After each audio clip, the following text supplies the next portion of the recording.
Talk news में। अगर आप मेरे चैनल पे पहली बार विजिट कर रहे हैं तो सब्सक्राइब करें ताकि ऐसे ही आपको लेटेस्ट इन्फॉर्मेशन मिलता रहे। पेटीएम के शेयर में आज आपको गिरावट देखने को मिली लगभग 2.5% के करीब। तो सवाल ये उठता है कि क्या इसके स्टॉक में फिर से गिरावट का दौर शुरू हो चुका है या फिर इसमें हमें तेज़ी देखने को मिलेगी। इन सभी सारी बातों पे आज हमारी चर्चा रहेगी। ये भी जानने की कोशिश करेंगे कि जो पिछले 5 दिनों से तेज़ी देखने को मिल रही है, क्या ये तेज़ी आगे भी बरकरार रहेगी। एक्सपर्ट की क्या राय है, एक्सपर्ट ने क्या इस पर नया टारगेट दिया है, इस पर भी आज हमारी चर्चा रहेगी। सबसे पहले देखते हैं कि पेटीएम के स्टॉक में गिरावट देखने को क्यों मिली है। देखिए, सबसे पहले देखेंगे निफ्टी को देखा जाए तो आज जो है स्टॉक लगभग 1% के करीब टूट चुका है और ये जो है 168 रुपये गिरावट के साथ बंद हुआ है। तो जब निफ्टी में स्टॉक में इतनी गिरावट देखने को मिली है तो इसका असर जो है पेटीएम के भी शेयर पर देखने को मिला है। और ये स्टॉक अगर देखा जाए पिछले 5 दिन का अगर देखा जाए तो ये स्टॉक लगभग जो है 16% की करीब जो है तेज़ी के साथ जो है अभी भी बना हुआ है। यानी पिछले 5 दिनों से इसके स्टॉक में लगातार तेज़ी बनी हुई है और एक्सपर्ट भी अभी भी इस स्टॉक पर लगातार बुलिश हैं। ये लगभग ये स्टॉक जो है 950 का टारगेट जो है एक्सपर्ट दे रहे हैं कि ये स्टॉक लगभग 950 तक अभी भी जाता हुआ दिखाई दे सकता है। सबसे पहले हम जान लेते हैं कि इसके स्टॉक में गिरावट के पीछे का कारण क्या है। देखिए, आरबीआई ने जब पेटीएम पेमेंट्स को नए ग्राहकों को जोड़ने से रोक दिया तो पिछले महीने जो है कई एक्सपर्ट ने इसका टारगेट प्राइस घटा दिया था और आपको पिछले जब से इसका लिस्टिंग हुई थी तब से आपको गिरावट देखने को मिल ही रही थी। और आरबीआई ने जो सख्ती दिखाई इसके बाद और भी गिरावट जो है इसके स्टॉक में देखने को मिली है। लेकिन अब जो है कंपनी की तरफ से जिस तरह के बयान आ रहे हैं, जिस तरह के खुलासे सामने निकल के आ रहे हैं, जिस तरह से कंपनी के सीईओ ने जिस तरह की सामने आकर के बात कही है, इसके बाद से लगातार जो है इसके स्टॉक में आपको तेज़ी देखने को मिल रहा है।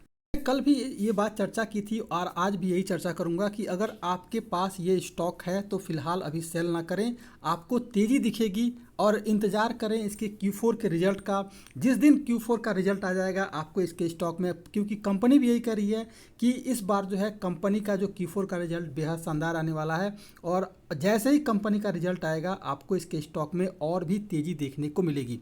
देखिए, जो बातें सामने निकल के आ रही है, कल भी जो है कंपनी के सीईओ ने एक ट्वीट किया था और उसने बताया था क्या कि पेटीएम का जो लोन डिसबर्समेंट Q4 में जो है करीब जो है लगभग 374% के करीब जो है बढ़ गया है।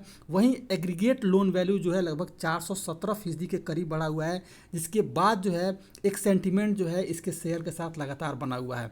इसके अलावा अगर बात करेंगे तो कंपनी के जो सीईओ हैं विजय शेखर ने ट्वीट किया था और कहा था कि उन्हें यकीन है कि कंपनी ग्रोथ की योजनाओं पर बिना किसी तरह के कंप्रोमाइज़ किए अगले 6 महीने में जो है इप्टा एक ब्रेक इवन हासिल कर लेगी। उन्होंने कंपनी के अपडेट में कहा कि भले ही शेयर आईपीओ के तहत इशू प्राइस से काफ़ी नीचे ट्रेड कर रहा है, लेकिन पेटीएम की टीम इससे एक बड़ी मुनाफा कंपनी बनाने के लिए तैयार है और लॉन्ग टर्म शेयर होल्डर जो है वैल्यू बनाने के लिए प्रतिबद्ध है। तो आपके पास अगर शेयर है और आप नुकसान में हैं तो फिलहाल बने रहिए, आपको लॉन्ग टर्म के लिए कंपनी जो है जिस तरह की रणनीति बना रही है ज़रूर मुनाफा होगा।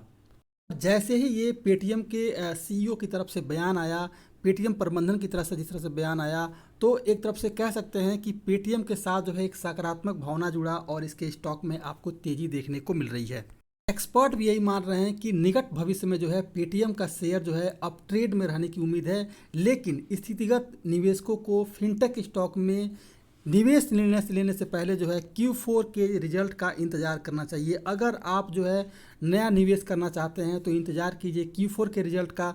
जैसे ही Q4 का नतीजा आएगा पेटीएम की तरफ से, फिर जो है आपको पॉजिटिव सेंटीमेंट ही रहेगा। जहां तक उम्मीद है कंपनी की तरफ से जिस तरह से बात की जा रही है, आपको इसके स्टॉक में और भी तेज़ी देखने को मिलेगी। हम चार्ट पर हैं पेटीएम के और जानने की कोशिश कर रहे हैं कि कैसा रह सकता है आने वाला ट्रेडिंग सेशन। इससे पहले आपको बता दूं कि जो भी अभी फ्रेश बाइंग करना चाहते हैं वो इंतज़ार करें पेटीएम के Q4 का, इसके बाद ही इसमें लॉन्ग टर्म के लिए निवेश करें। क्योंकि अभी कंपनी की जिस तरह से स्टेटमेंट निकल के सामने आ रहा है उस स्टेटमेंट पर ध्यान नहीं देना है। ध्यान हमें तभी देना है जब Q4 का रिजल्ट आ जाएगा और रिजल्ट पॉजिटिव रहेगा तो ही सेंटिमेंट एक बेहतरीन बनेगा और इसमें आपको तेज़ी देखने को मिलेगा। फिलहाल आपको इस स्टॉक में 950 के टारगेट के साथ जो है इस स्टॉक में आपको तेज़ी देखने को मिल सकती है। रही बात, अभी हम देख लेते हैं कि आने वाला ट्रेडिंग सेशन कैसा रह सकता है। तो देखा जाएगा कि ये स्टॉक 622 रुपये के करीब जो है अभी ट्रेड करता हुआ बंद हुआ है, और अगर इसके स्टॉक में गिरावट आई, किसी तरह का निगेटिव सेंटीमेंट अगर कल के मार्केट में बना, तो 608 रुपये के करीब इसका पहला सपोर्ट है। 608 रुपये इसका पहला सपोर्ट बनेगा। इसके बाद बावजूद इसके अगर गिरावट रही तो फिर आपको बड़ी गिरावट देखने को मिलेगी, और 608 रुपये अगर इसने ब्रेक कर दिया तो आपको यहीं से सेल कर देना है, और टारगेट रहेगा 575 रुपये के लिए। तो अगर 608 रुपये ये ब्रेक कर गया तो फिर आप 575 के टारगेट के लिए इस स्टॉक को सेल कर सकते हैं, और फिर आपको यहाँ से आपको तेज़ी देखने को मिलेगा।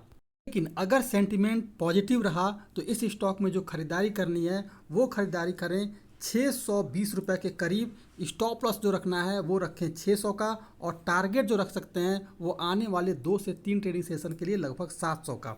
लेकिन अगर 5 से 6 या 7 दिन की बात की जाए तो इसके स्टॉक में जिस तरह से एक्सपर्ट बुलिश हैं, आपको लगभग 950 का टारगेट जो भी है अचीव होता हुआ दिखाई देगा। इंट्राडे की बात करेंगे तो 728 पे खरीदारी करेंगे तो इसका स्टॉक जो है लगभग जो है 650 से लेकर के 660 के करीब जो है जाता हुआ दिखाई देगा। तो इस स्टॉक में जो खरीदारी करनी है वो ध्यान रखें कि इस स्टॉक में 628 पे खरीदारी करें।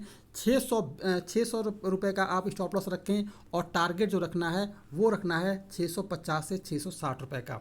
ये था पेटीएम। अगर आप मेरे चैनल पे पहली बार विजिट किए हैं तो सब्सक्राइब करें, और ध्यान रखें कि Q4 के रिजल्ट का इंतज़ार करें। जैसे रिजल्ट आएगा, सेंटिमेंट जैसा भी रहेगा, आपको फिर से तेज़ी देखने को मिलेगी। धन्यवाद।